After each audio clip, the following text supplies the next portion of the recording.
Welcome back. Good morning, friends. Today we will do what we will know what is the invalid profile. In the last lecture, I have discussed I discussed what is I have taken two lectures on gears. So the first lecture I discussed what is gear and why we do need gears and what are the basic terms which are related to gears which are most commonly used and what are the nomenclature of gears. And in the second lecture I have taken uh, what is the law of gearing and uh, why law of gearing is required and what is the condition to maintain the angular velocity ratio and what is the teeth profile should be needed for maintaining the constant angular velocity ratio. Today I am doing the last part and what is the condition, what is the profile required to maintain the angular velocity ratio, and the profile required is called involute profile. Today we will know what is the involute profile and how involute profile help to maintain the constant angular velocity ratio. Okay, so involute profile. So we use two profiles, conjugate profiles, conjugate profiles to maintain the angular constant angular velocity ratio. But in generally we conjugate profile we do not use conjugate profile. In general, in practice we use involute profile. In practice we use involute profile. So what is conjugate profile? So I have a teeth. I have profile teeth of one gear. Then I to maintain the constant if to mesh with another gear, I provide conjugate teeth on another gear, and that is called conjugate profile. A conjugate of one gear to another gear. Okay. But in practice we use involute profile because involute profile is easy to manufacture and and beside manufacturing is it has some advantage we will discuss in later. So what is involute profile? Involute profile is that if I have this circle, if I have this circle and this circle is bounded by some tape or some string. If I circle and this circle is bounded by some tape or some string and this is the end point of that string or tape. So I have one circle which is bounded by some tape or string and this is the end point of the tape or string. So if I unwound that string, if I unwound that string from the end point of the string, तो क्या होगा? तो profile I get this profile. First unwound part, then second unwound part, third, fourth, I am getting this profile. I am getting this profile. तो जब मैंने इसको अनवुंड किया tape को या स्ट्रिंग को अनवुंड किया तो ये इसके स्ट्रेट रहेगा tight to the tangent to the circle. तो एट एक इंस्टेंट पे ये पॉइंट आया, एक इंस्टेंट पे ये पॉइंट आया, एक इंस्टेंट पे एक ये पॉइंट आया, एक इंस्टेंट पे ये पॉइंट आया. तो ये अलग अलग इंस्टेंट पर अलग पॉइंट आए हैं और इन पॉइंट को मैंने ज्वाइन करते तो मेरे को एक प्रोफाइल मिल रही है. ये वाली क्या मिल रही है? एक प्रोफाइल मिल रही है. And this is called involute of a circle. This is called involute of circle. क्योंकि ये सर्कल फॉर्म में होते हैं इसलिए हम सर्किल लिया है. अगर हम रेक्टेंगल लेते वहां से भी इनवॉल्यूट प्रोड्यूस कर सकते हैं. तो this called involute of a circle. Okay. And this circle is called from which this profile is generated, from which the tape is unwounded. So that circle is called base circle. That circle is called base circle. जिस circle से हमने अनवुंड किया है या tape को हमने अनवुंड किया, tape को खोला है, उस सर्कल को जहाँ से ये प्रोफाइल जनरेट हो रही है उस सर्कल को हम बोलते हैं base circle. And the profile is called involute of circle. क्योंकि ये इनवॉल्यूट प्रोफाइल कहाँ से आई? सर्कल से आई है. कैसे आई थी? हमने सर्कल लिया, we have taken the circle और उस सर्कल पे हमने कोई टेप को या स्ट्रिंग को वंड किया, फिर उसको मैं अनवुंड किया. अनवुंड को मैंने जब टाइट किया, पकड़ा, इट टेंडेंट टू द सर्किल, और जब एक स्टैंड पे ये अनबुंड हुई, फिर दूसरा स्टैंड, तीसरा स्टैंड, चौथा स्टैंड, तो स्टैंड हर एक स्टैंड पे एक पॉइंट मिल रहा है, उस पॉइंट को मैंने ज्वाइन कर दिया तो मेरे पास एक प्रोफाइल मिल गई, उसको मैं इनवॉल्यूट प्रोफाइल बोलता हूँ. It also called involute of a circle. And this involute profile is checked is read by cross belt analogy. Cross belt analogy. तो कैसे इस प्रोफाइल को हम यूज करेंगे? This profile is used by cross belt analogy. तो हम देख रहे हैं कि इस प्रोफाइल से कांस्टेंट एंगुलर वेलोसिटी रेशियो क्यों मेंटेन हो रहा है, why the law of gearing satisfy, वो हम क्रॉस बेल्ट एनालॉजी से देखेंगे. क्रॉस बेल्ट एनालॉजी से we will see how the involute profile is maintaining the constant angular velocity ratio, or we can say how the involute profile satisfy the law of gearing.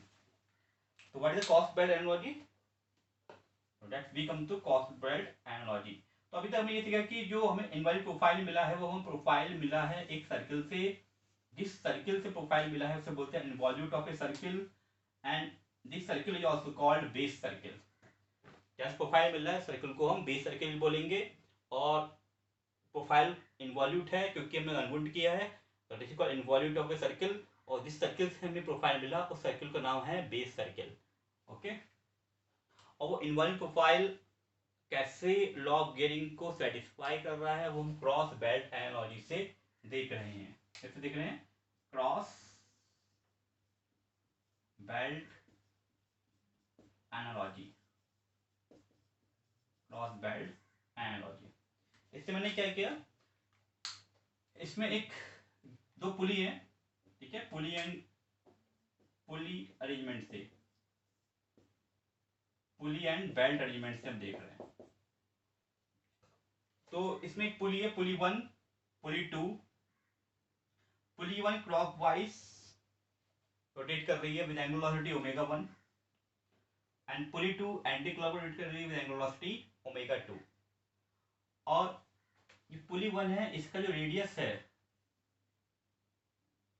वो क्या हो जाएगा, R1. और पुली 2 का जो radius है उसका क्या हो जाएगा, वो R2. पुली 1 का रेडियस हो गया R1 और पुली 2 का रेडियस है R2. पुली 1 रोटेट कर रही है क्लॉकवाइज डायरेक्शन में with angular velocity omega 1. Pulley 2 is rotating with angular velocity omega 2 in anti-clockwise direction. If we assume the pulley is rotating without slipping, then R1 omega 1 will be equal to R2 omega 2. If we assume no slipping, कोई slipping नहीं हो रही है, no slipping, अगर पुली और bat से slip नहीं कर रहा है, then omega 1 R1 is equal to omega 2 R2. और हमें ये पता है omega 1 upon omega 2 if we take care the sign convention, क्योंकि ये क्लॉकवाइज रोटेट कर रहा है, ये anti clockwise, will be equal to minus R2 upon R1, और ये हो रहा है. तो ये क्या है, constant angular velocity ratio maintain है. Constant angular velocity ratio is maintain. मतलब क्रॉस बेल्ट पुली अरेंजमेंट को हम देखें तो वो भी एक कांस्टेंट एंगुलर वेलोसिटी रेशियो को मेंटेन किए हुए है, लॉ ऑफ गियरिंग को क्या कर रहा है, सेटिस्फाई कर रहा है. ठीक है. और हमने क्या किया, if we put a pencil on point A, हमने पॉइंट ए पे एक पेंसिल रख दी, put a pencil on point A, और ओमेगा 1 एंगुलर वेलोसिटी से क्लॉकवाइज डायरेक्शन में ये पुली 1 रोटेट कर रही है. तो जो पॉइंट ए है, तो पेंसिल रखी है, वो एक लाइन बनाएगी, पहले इस पॉइंट ए पे थी, वो एक लाइन बनाएगी क्यू की तरफ. ठीक है, एक लाइन बनाएगी क्यू की तरफ. अब वो पॉइंट ए जो पहले यहाँ पर था कहाँ पर जाएगा, क्यू पे आ जाएगा. कहाँ पे आ जाएगा, क्यू पे आ जाएगा. जो पॉइंट ए पहले यहाँ पर था कहाँ आ जाएगा, क्यू पे आ जाएगा. क्यू पे तो पहला पॉइंट ए पर था, तो पेंसिल एक लाइन बना रही है एक क्यू की तरफ जो ए बी को फॉलो कर रही है. इस लाइन ए बी को फॉलो करते, एक पॉइंट में क्यू मिल गया. जब हमने क्या किया, हमने ए पॉइंट पे एक पेंसिल रख दी, पेंसिल एक ट्रेस करेगी लाइन जो पहले ए पे थी, अब कहाँ आ गई, क्यू पे आ गई. जब वो रोटेट करेगा ठीक है, पॉइंट ए पे हमने पेंसिल रख दी है, जब ये रोटेट करेगा तो पेंसिल एक लाइन बनाएगी, पेंसिल ट्रेस करेगी लाइन को जो एक क्यू बना रही है, तो वो यहाँ पे पेंसिल कहाँ पर आएगी, क्यू पॉइंट पे आ गई, कहाँ आ गई है, क्यू पॉइंट पे आ गई है, ठीक है, पेंसिल कहाँ आ गई है, क्यू पॉइंट पे आ गई है, इसी तक पॉइंट क्यू, और किसके इसी लाइन पे है, किसी लाइन पे ए बी पे ही है, ठीक है, ए बी लाइन को फॉलो कर रही है, ठीक। अब हम क्या करें, अब हम क्या करें, ठीक, अब मैं एक एक्सटेंशन इस पुली ए को एक्सटेंड कर दूं, इस पुली ए को क्या कर दूं, एक्सटेंड करूं, तो सीधे integral part of the pulley one को एक्सटेंड किया है, तो integral part of the pulley one, this is the integral part of the, इसको मैंने एक्सटेंड कर दिया, तो this is integral part of pulley one का ही पार्ट है ये, मैंने एक्सटेंड कर दिया, रीड बॉडी है पुली वन का ही पार्ट है, इसको मैंने एक्सटेंड कर दिया, this is the part of the pulley one, और मैंने इस ओमेगा वन को, इस पुली वन को रिस्ट्रिक्ट किया, अब मैं इसको रोटेट होने नहीं दे रहा, मैं इसको रिस्ट्रिक्ट कर रहा हूँ, इसको रोक रहा हूँ, इसको रोटेट होने नहीं दे रहा, और ये omega two angle link number two, pulley number two जो था वो रोटेट हो रही है, पुली वन को मैंने रिस्ट्रिक्ट कर दिया, वो रोटेट नहीं हो पा रहा है, तो क्या होगा, जो पहले पेंसिल ए से क्यू पे आ रही थी, क्योंकि जब रोटेट कर रहा था पुली वन, तो पेंसिल पहले ए से क्यू पे आ रही थी, due to restriction of movement of pulley one, वो अब पहले ए से अब कहाँ पर आएगी, वो एंटी क्लॉक डायरेक्शन में बनी जाएगी, ए से कहाँ जाएगी, एंटी क्लॉक डायरेक्शन में जाएगी, और उसके क्लॉकवाइज डायरेक्शन में एक प्रोफाइल बनाएगी, दिस प्रोफाइल, और इस प्रोफाइल को हम बोलेंगे, ये प्रोफाइल जो बनाएगी, ये क्यों बना रही है, क्योंकि ये पहला पॉइंट, जब ये पॉइंट ए पे था, तो पेंसिल पॉइंट ए पे थी, ठीक है, जब पॉइंट पेंसिल ए से क्यू पे आई, तो ये कहाँ पर आ जाएगा, यहाँ पर आ जाएगा, पहले ये पॉइंट ए पे था, पेंसिल ए पे थी, रोटेट किया तो पेंसिल ए से क्यू पे आई, जब हमने रोटेशन को रोक दिया, स्टिक किया, तो ए से क्यू पे बना के प्रोफाइल कहाँ से बनाएगी, यहाँ से बनाएगी, क्योंकि ये कुली उसके अपोजिट डायरेक्शन में रोटेट करने लगेगी, काउंटर क्लॉक डायरेक्शन में रोटेट, तो ये क्लॉक डायरेक्शन में रोटेट कर रहा है, तो वो काउंटर क्लॉक डायरेक्शन में रोटेट करने लगेगी, और ये प्रोफाइल बनाएगी, and this is called involute of circle, this is called involute profile, this is called involute profile, ठीक है, involute of this pulley one, और उस पुली वन का क्या हो जाएगा, इस पुली वन को हम बेस सर्किल बोल सकते हैं, क्योंकि इस पुली वन से क्या बन के आई, प्रोफाइल बन के आई क्यू पॉइंट पे, ठीक है। सिमिलरली अगर हम इस वाले पार्ट में देखें, इस पुली टू को, ये पुली वन है, ये पुली टू है, ये भी ओमेगा वन से रोटेट कर रही है, ये भी ओमेगा, जो ओमेगा टू से रोटेट कर रही है, ठीक। अब इसको ही मैं एक्सटेंड कर दूं, और ये पुली टू का इंटीग्रल पार्ट है, this is part of the pulley two, extension of pulley two, and same part जब मैं करूँ, तो उसको जब मैं रिस्ट्रिक्ट करूंगा, पहले बनाना था यहाँ से, इसको भी नाम दे दूं ए, इसको भी बोल दूं ए, सेम वो बनाना था, सेम पॉइंट ए से लेके पी तक पेंसिल जा रही थी, बट जब मैंने इसको रिस्ट्रिक्ट किया, सिमिलरली इसी प्रिंसिपल रोटेट किए, ये प्रोफाइल बना देगी क्यू की तरफ, ठीक है।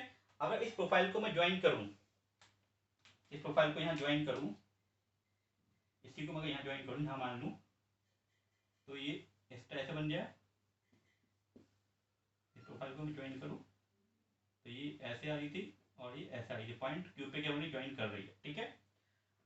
तो ये प्रोफाइल क्या कर रही है, इस profile maintain this angle velocity ratio, क्योंकि क्योंकि ये पॉइंट क्यू जो हमें मिला, जो प्रोफाइल जहाँ पे दोनों प्रोफाइल यहाँ मैच की, पॉइंट क्यू पे ही है वो, और पॉइंट क्यू इस ए बी लाइन पर है, और ए बी लाइन पे अब ये हो सकता है कि कहीं भी ये पॉइंट क्यू कहीं पे भी आएगा, बट इस will remain on, point Q यहाँ भी आ सकता है, पॉइंट क्यू यहाँ भी आ सकता है, but is remain on the line A B. अगर मैं इस बेल्ट को हटा दूँ, इस बेल्ट को मैं हटा दूँ, इस बेल्ट को रिमूव कर दूँ, इस बेल्ट को रिमूव कर दूँ, तो ये क्या रहेगी, मैं प्रोफाइल यहाँ मैच करेंगी पॉइंट क्यू पे, और इस पॉइंट जो भी इस ए बी पे मैच करेगा, it will maintain the constant angular velocity ratio. That's why the involved profile maintain the constant angular velocity ratio. और ये point Q कहीं भी हो सकता है, but it will always on line AB. Point Q कहीं भी होगा, point Q change हो सकता है, but it will always on line AB. And this line AB is called line of action. This line AB is called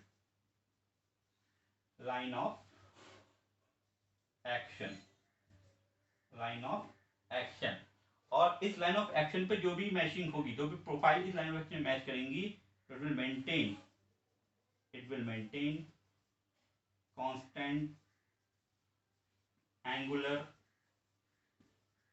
velocity ratio. It maintain constant angular velocity ratio means satisfy it will satisfy law of gearing. ये law of gearing को क्या करेगा, satisfy करेगा। और law of gearing satisfy हो रही है, तो मतलब if the law of gearing satisfies, this means profile in maintaining the constant angular velocity ratio.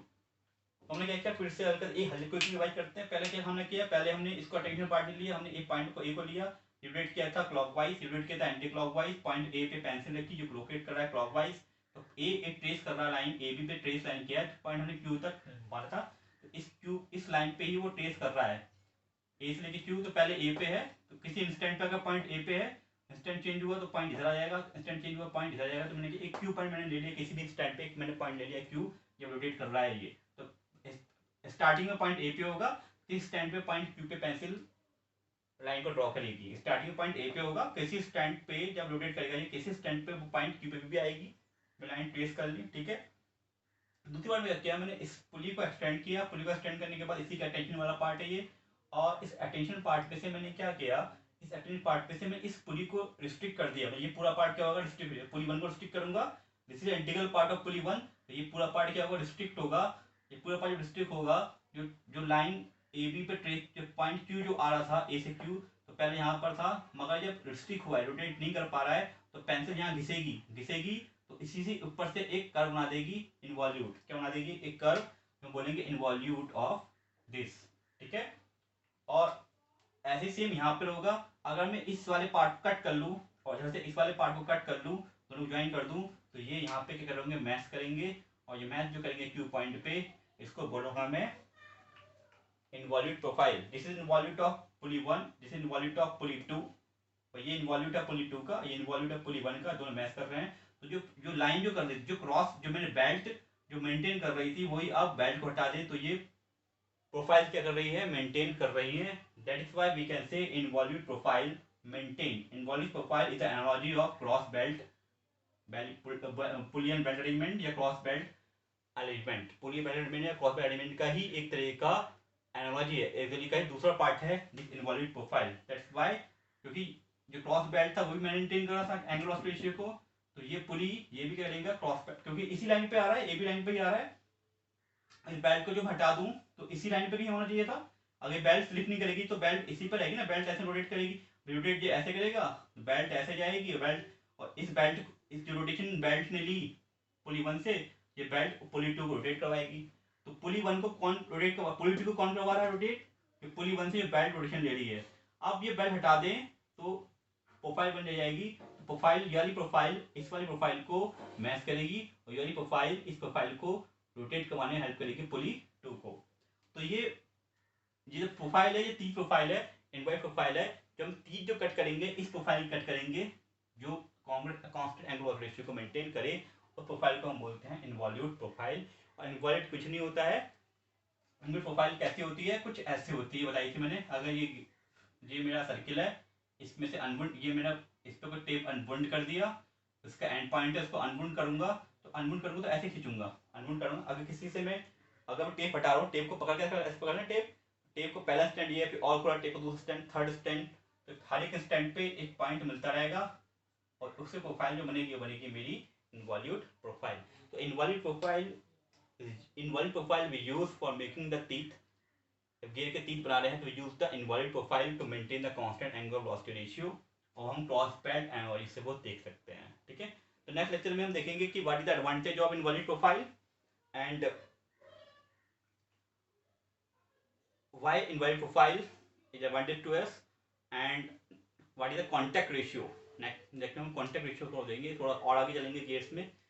तो अभी तो हमने देखा कि गियर्स क्या होते हैं, तो हमने देखा गियर, लॉ ऑफ गियरिंग क्या होते हैं, गियर्स को constant angle of ratio maintain कैसे कर सकते हैं, तो उसमें प्रोफाइल बताइए, कॉन्जुगेट प्रोफाइल होती है, उसको यूज कर सकते हैं, इनवर्ट प्रोफाइल को यूज कर सकते हैं। तो कॉन्जुगेट प्रोफाइल में प्रैक्टिकली यूज नहीं करते हैं। प्रैक्टिस में हम इनवॉल्व प्रोफाइल यूज करते हैं।